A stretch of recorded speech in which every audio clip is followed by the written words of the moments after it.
Assalamualaikum warahmatullahi wabarakatuh. Baik teman-teman, kami dari kelompok 4 dengan saya sendiri Agus Nugraha dan teman saya Ani Sintia Fitri, Cindy Fitriani, dan Fajar Revansa akan mempresentasikan tentang bahan ajar berbentuk LKS. Pengertian dari LKS sendiri secara umum yaitu lembaran-lembaran kerja siswa yang digunakan untuk proses pembelajaran guna untuk mencapai tujuan pembelajaran. Sedangkan menurut Bulu Lestari bahwa LKS adalah lembar yang berisikan informasi perintah atau instruksi dari guru kepada siswa untuk mengerjakan suatu kegiatan belajar dalam bentuk kerja, praktek, ataupun bentuk penerapan belajar guna untuk mencapai tujuan pembelajaran. Sedangkan menurut Ratnawilis,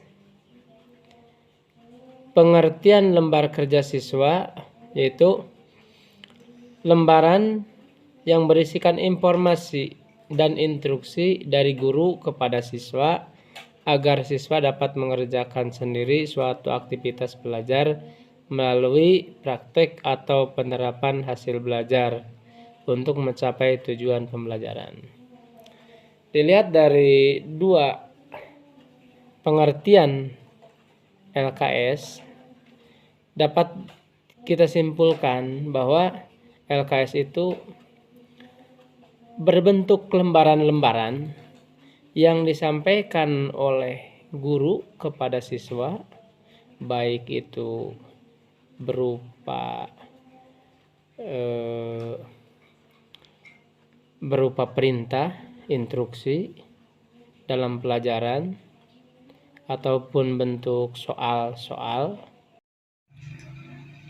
Oke, selanjutnya kita akan membahas tentang fungsi kegunaan LKS. Ada 6 fungsi atau kegunaan dari LKS. Yang pertama itu adalah sebagai bahan ajar yang bisa meminimalkan peran pendidik dan mengaktifkan peserta didik. Yang kedua, sebagai bahan ajar yang mempermudah peserta didik untuk memahami materi yang diberikan. Yang ketiga, sebagai lembar diskusi, di mana LKS berisi sejumlah pertanyaan yang menuntun siswa untuk melakukan diskusi. Kemudian yang keempat, sebagai wahana untuk melatih siswa berpikir kritis dalam kegiatan belajar mengajar. Yang kelima, menyusun materi sesuai dengan tujuan yang ingin dicapai. Kemudian yang terakhir ada sebagai lembar penemuan atau discovery, di mana siswa mengekspresikan temuannya yang belum pernah ia kenal atau belum pernah ia temui sebelumnya. Selanjutnya, LKS juga memiliki keunggulan dan kelemahan. Untuk keunggulan LKS itu sendiri, yang pertama itu menunjukkan siswa lebih aktif. Kemudian yang kedua, menuntut siswa lebih untuk mencapai kompetensi dasar yang diinginkan. Yang ketiga, melatih dan mengembangkan cara belajar siswa agar dapat belajar mandiri. Yang keempat, kegiatan belajar yang dipandu melalui LKS lebih sistematis dan situasi siswa lebih demokratis sehingga akan lebih meningkatkan minat siswa untuk belajar. Kemudian yang terakhir, dapat dipelajari di mana saja dan kapan saja tanpa memerlukan alat yang khusus. Kemudian di samping ada keunggulan, sudah dapat dipastikan ada kelemahannya juga.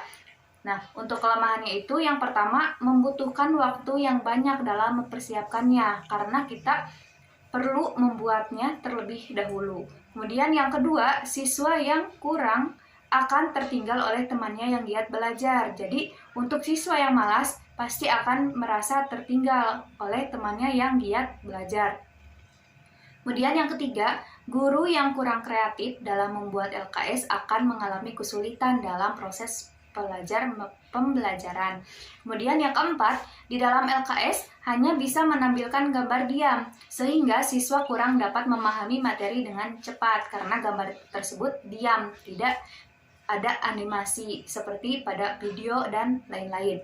Kemudian LKS juga cenderung monoton. Karena apa? Karena tadi gambar yang ditampilkan dalam LKS itu hanya gambar diam, tidak berupa gambar animasi. Kemudian yang terakhir, adanya kekhawatiran karena guru hanya mengandalkan media LKS untuk kepentingan pribadinya sendiri. Selanjutnya lanjut ke dalam struktur LKS. Struktur LKS di sini yang dijelaskan ada 6. Yang pertama itu ada judul. Nah, bagian judul ini ditulis pada bagian sampul atau cover dari LKS. Pada bagian judul ini berisi mata pelajaran, kelas atau tingkatan dan juga semester.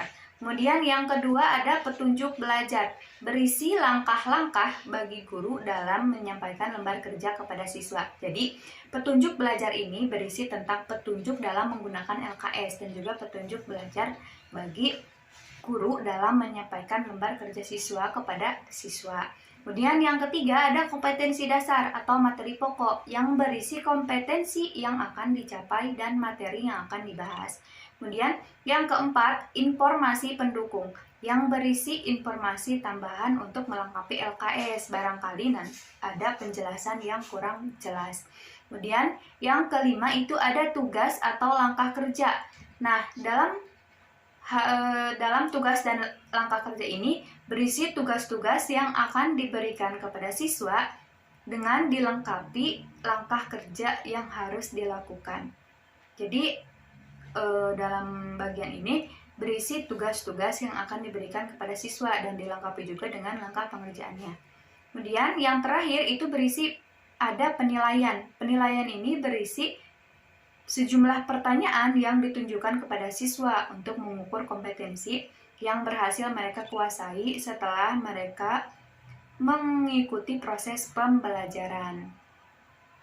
Selanjutnya, saya akan membahas langkah-langkah penyusunan LKS, di mana langkah-langkah penyusunan LKS ini ada 4.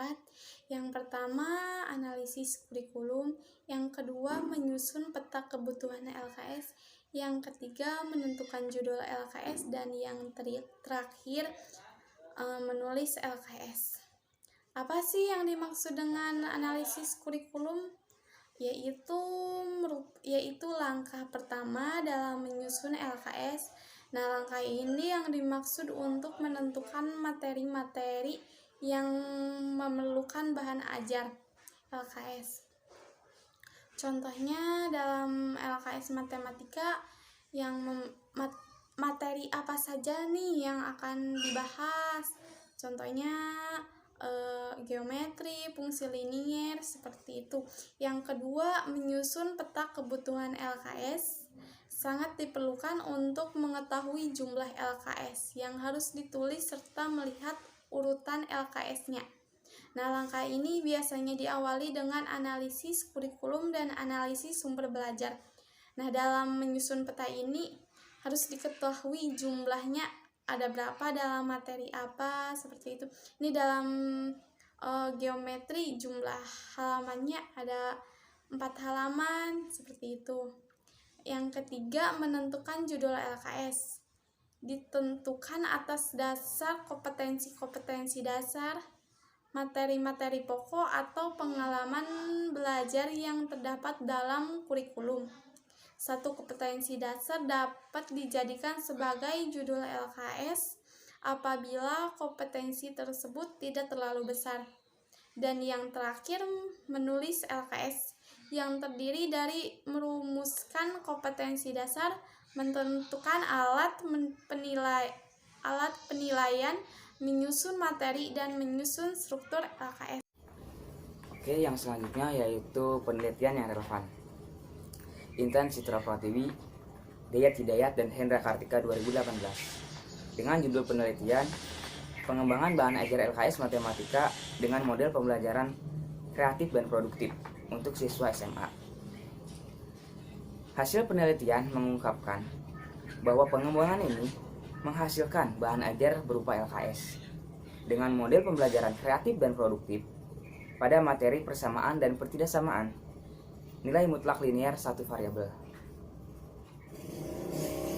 Berdasarkan uji validitas LKS dengan model pembelajaran kreatif dan produktif yang telah dilakukan ketiga orang validator dengan beberapa revisi dan perbaikan, maka dinyatakan bahwa LKS dengan model pembelajaran kreatif dan produktif yang dihasilkan sangat valid dengan skor rata-rata 3,19. Kemudian, berdasarkan hasil uji praktikalitas dengan menggunakan angket respon siswa pada LKS Matematika dengan model pembelajaran kreatif dan produktif, sudah praktis digunakan dalam pembelajaran matematika di kelas 10. Terlihat nilai rata-rata hasil praktikalitas LKS Matematika dengan model pembelajaran kreatif dan produktif adalah 82,20%. Dengan kategori